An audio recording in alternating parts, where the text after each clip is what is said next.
Assalamualaikum warahmatullahi wabarakatuh. Saudara sekalian, pada hari ini saya akan menyampaikan tentang kinetika dalam kesehatan. Saya Dr. Eko Suhartono, MSI, dari Fakultas Kedokteran Universitas Lambung Mangkurat. Saudara sekalian, eh, kita tahu bahwa kinetika adalah cabang dari ilmu kimia yang membahas tentang laju atau kecepatan dan mekanisme reaksi. Beberapa hal penting yang terkait dengan laju reaksi ini dapat dipengaruhi oleh beberapa faktor. Di antaranya suhu, di mana suhu semakin tinggi suhu, maka akan terjadi tumbukan antar atom karena suhu tinggi, atom bergerak dengan cepat dan bergerak cepat maka akan terjadi tumbukan. Nah, banyaknya tumbukan yang terjadi akibat peningkatan suhu ini akan menyebabkan reaksi akan lebih cepat. Yang kedua, konsentrasi. Konsentrasi ini semakin besar konsentrasi, maka kebolehjadian untuk terjadinya tumbukan antar atom ini juga semakin besar. Banyaknya tumbukan ini menentukan kecepatan reaksi. Semakin banyak tumbukan, maka semakin cepat reaksi itu berlangsung. Yang ketiga terkait dengan luas permukaan. Jadi semakin luas permukaan, maka reaksi itu akan lebih cepat. Begitu juga dengan katalis. Katalis ini ada dua, yaitu katalis positif dan katalis negatif. Katalis positif ini dapat meningkatkan kecepatan reaksi dengan cara menurunkan energi aktivasi, dan ini dinamakan dengan katalisator. Sedangkan katalis yang negatif dinamakan inhibitor, yang sifatnya adalah untuk menurunkan atau menghambat terjadinya reaksi. Tadi telah disampaikan bahwa kinetika ini terkait dengan laju reaksi. Nah, laju reaksi ini didefinisikan sebagai perubahan konsentrasi terhadap waktu atau berubahnya konsentrasi pada satuan waktu tertentu. Apabila kita memiliki reaksi, model reaksi A menjadi B, ya, A menjadi B, maka A ini menurun, jadi konsentrasi reaksi ini akan menurun terhadap waktu, konsentrasinya menurun, sedangkan penurunan ini diikuti oleh peningkatan hasil reaksi yaitu B. Sehingga dapat dirumuskan berkurangnya konsentrasi A itu akan diikuti oleh peningkatan hasil reaksi B. Ya. Untuk laju reaksi memiliki persamaan laju reaksi, dan laju reaksi ini ditentukan dengan cara melihat bagaimana data itu dihasilkan. Yang pertama, jika data itu sederhana, data sederhana ini hanya dapat dilihat dengan melihat perbandingannya, sehingga mudah dipecahkan. Baik itu perbandingan konsentrasi maupun perbandingan dari laju reaksi. Apabila ditemukan data yang tidak sederhana, artinya acak dan lain sebagainya, maka cara yang digunakan adalah dengan cara metode grafik. Jadi metode ini untuk menentukan order reaksi dengan menggambarkan bagaimana grafik antara konsentrasi dengan waktu. Maka dengan grafik konsentrasi dan waktu nanti akan diketahui berapa sebenarnya laju reaksi.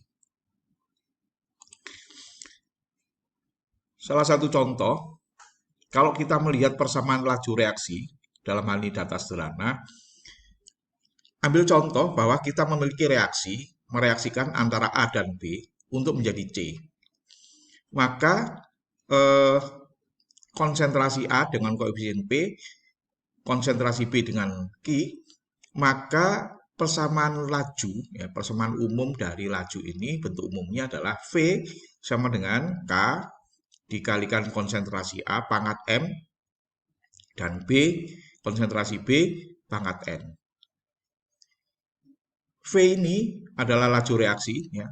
K itu adalah konstanta laju, A konsentrasi A, M adalah order reaksi terhadap A, N ini adalah order reaksi terhadap B. M ini disebut juga sebagai order reaksi parsial terhadap A, dan N ini adalah order reaksi parsial terhadap B. Apabila order reaksi M dan N ini dijumlahkan, maka disebut dengan order reaksi total, ya. Coba Anda lihat persamaan ini ya. Kalau ini persamaan ini, maka persamaan ini nanti akan dipecahkan secara sederhana. Nanti ada beberapa contoh yang bisa Anda lihat bagaimana cara memecahkan hasil reaksi seperti ini.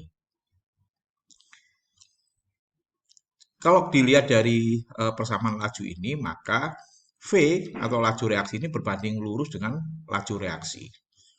Maaf, dengan konstanta. Jadi, kalau kita melihat apakah dia laju atau tidak, maka dapat juga dilihat berapa besar konstanta kecepatan reaksinya. Tadi sudah dijelaskan tentang order reaksi, ya, di mana di situ ada eksponen dari persamaan laju, jadi harus ada persamaan lajunya dulu. Ini kalau order reaksi yang sederhana ya, maka dari eksponen itu nanti dijumlahkan.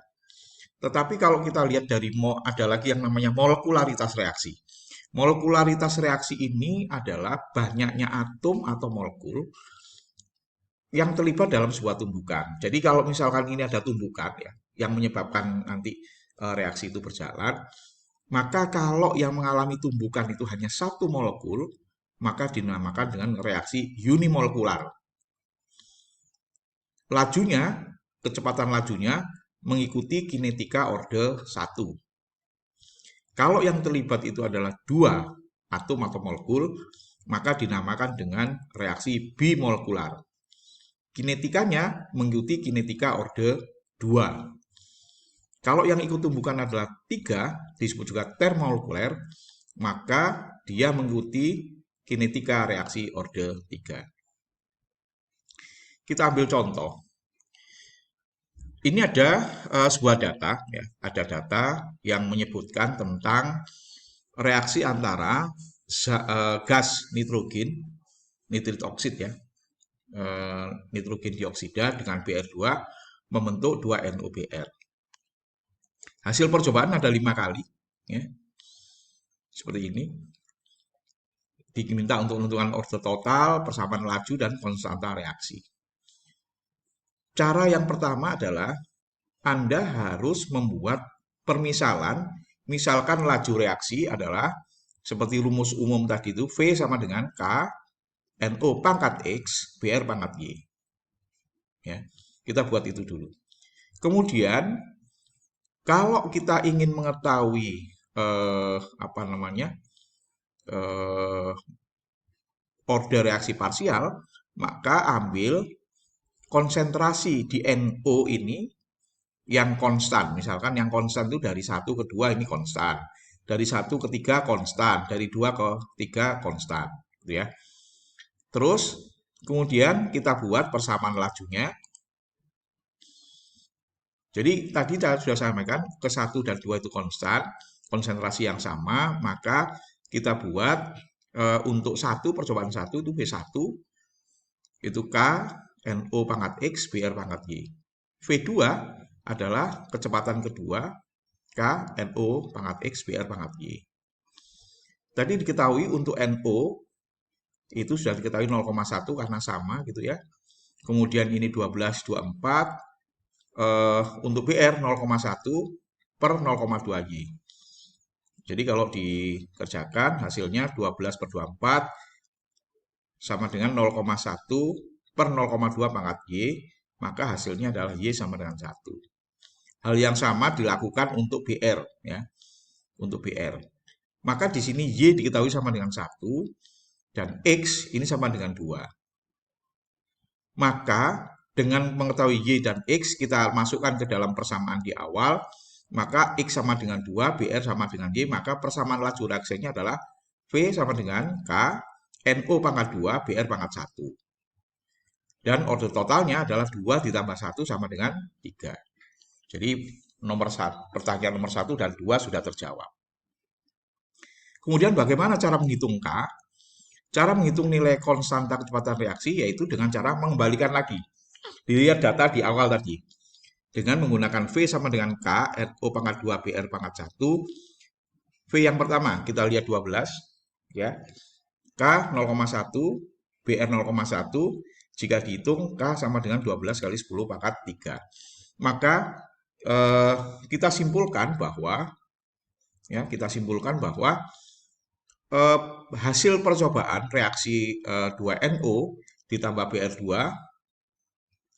yang menjadi 2NO-BR, maka di sini dihasilkan persamaan laju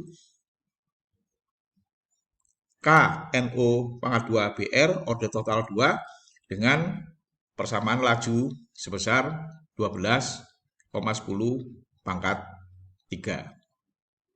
Oke, jadi kita lanjutkan. Bagaimana untuk data yang sifatnya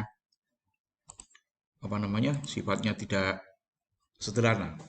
Jadi untuk data-data yang tidak sederhana, kita gunakan tadi dengan grafik ya, maka dari beberapa grafik tadi itu, maka dihasilkan beberapa nilai, yaitu konstanta dalam ini slope-nya. Jadi bagaimana untuk order 0, maka hukum lajunya minus dA per dt sama dengan K. Untuk order 1 minus dA per dt sama dengan KA.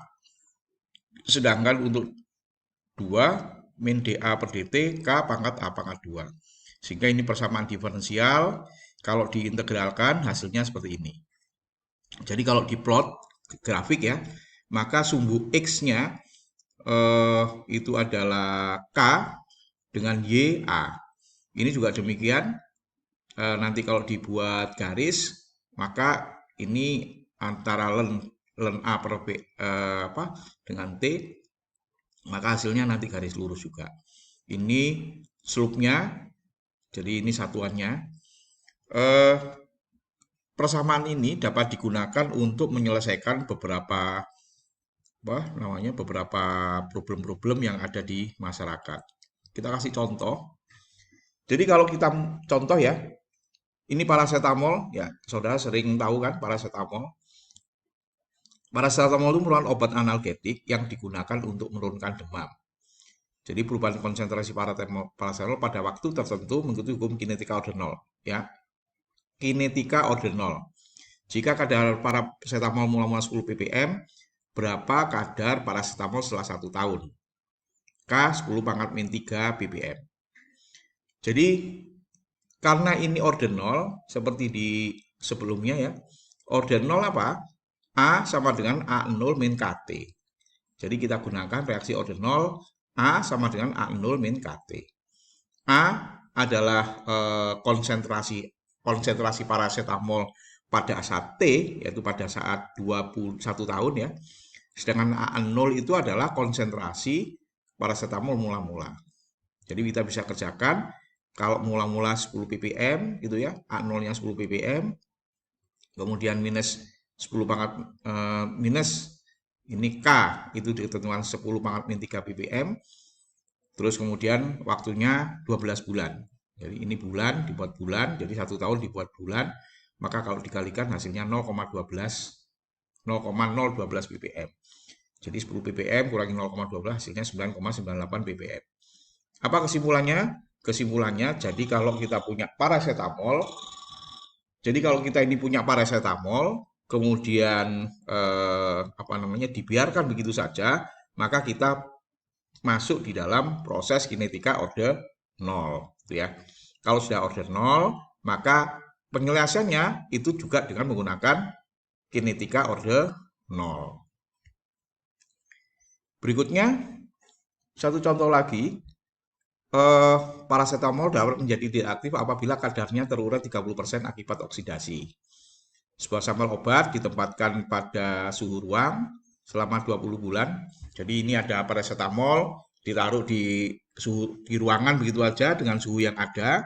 Maka kalau dia itu 30% kadarnya itu turun, maka khasiatnya sudah nggak ada lagi gitu. Jadi artinya dia sudah tidak aktif lagi. Nah, berapa konstanta laju reaksinya? Jadi karena dia coba diperhatikan di tempat jual ini mengikuti kinetika orde 1 ya. Mohon maaf, nanti akan saya perbaiki itu. Jadi ini mengikuti kinetika orde 1. Jadi soalnya itu hitung konstanta laju reaksinya jika mengikuti kinetika orde 1 ya. Jadi kalau dia orde 1, maka rumusnya tadi ln A sama dengan ln A0 min KT. Jadi gini, ini ada paracetamol ditempatkan pada ruangan tertentu, kemudian dia terurai 30%. Urean itu mengikuti kinetika orde 1. Ya, jadi nanti soalnya ditambahkan itu, hitunglah konstanta laju reaksi jika mengikuti orde 1. Nah, kalau dia orde 1, maka rumusnya mengikuti reaksi orde 1, yaitu ln A min ln A0 min KT. Ln itu tahu, ln itu logaritma natural ya. Nanti itu di kalkulator bisa dilihat itu. Jadi obat tidak aktif jika teroleh 30%. Kalau dia teroleh 30%, maka A0-nya itu tinggal A itu berarti berapa persen? 70% gitu ya. Karena ini 100% terurai 30% sehingga yang sekarang ada itu 70%. Jadi dengan ln A0 min ln A min ln A0 min KT ln 70% dari A0 seterusnya, maka kalau karena ini ln A0 min ln 70% A0, maka minus ini seperti hukum logaritma menjadi ln A0 per 70%. Ini jadi ln 100 per 70. Jadi hasilnya 0,3566. Nah, kalau K itu 20 bulan, jadi K kali 20 bulan, kali K 20 bulan hasilnya 0,3566, maka K itu adalah 20 bulan 0,3566 dibagi 20 bulan. Hasilnya 0,1783 bulan. Artinya apa? Artinya bahwa kalau saya punya paracetamol 100%, kemudian setelah 20 bulan terurai 30% sehingga menjadi 70% ya. Sisanya jadi 70%, maka dengan kecepatan dengan konstanta laju 0,1783 per bulan, maka dihasilkan paracetamol itu menjadi tidak aktif. Saya lanjutkan. Sekarang apa hubungan efek temperatur terhadap konstanta Arrhenius? Jadi kalau dilihat dari dilihat dari rumusnya, ini ya, bisa dilihat. Jadi persamaan Arrhenius ini K AE min EA per RT ya. Ini K konstanta laju. Jika ini dibuat ln, maka hasilnya adalah ln K min EA per R seperti plus ln A. Jadi kalau ini digambar, ln K itu sebagai Y, kemudian min EA per R itu sebagai M atau slope gitu ya, seperti itu sebagai sumbu X, dan ln A itu sebagai B. Maka ini tidak lain adalah sebuah persamaan linier ya, persamaan linier dengan Y itu adalah ln K dengan slope-nya min A per RT per R.